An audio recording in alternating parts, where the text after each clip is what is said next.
బాబుకి ఎంత వయసు? ఈ కుటుంబానికి తెలుసు సార్. ఇప్పుడు వరకు నా కుటుంబానికి కూడా నేను చెప్పుకోలేదు సార్. హాస్పిటల్లో చదువుకుంటాను చెప్పలేదు సార్.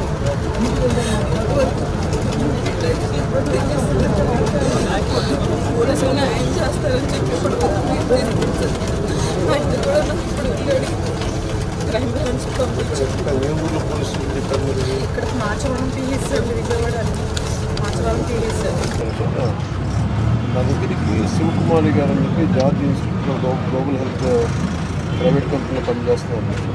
వాళ్ళ అమ్మాయిని ఒక 8 months బ్యాక్ కిడ్నాప్ చేశారని ఒక కేసు వచ్చింది సార్. వాళ్ళ అమ్మాయిని అది 8 months అది మనకి ఎఫ్ఐఆర్ కూడా ఉంది సార్. ఒకసారి మీరు చూసి కొంచెం ఒకసారి నాకు అప్డేట్ ఇవ్వండి సార్. మీరు సార్ రిక్వెస్ట్ సార్ పంపిస్తాను సార్. మన కేకే గారిని పంపిస్తాను సార్. ఆవిడ పంపిస్తాను సార్. చూడండి సార్.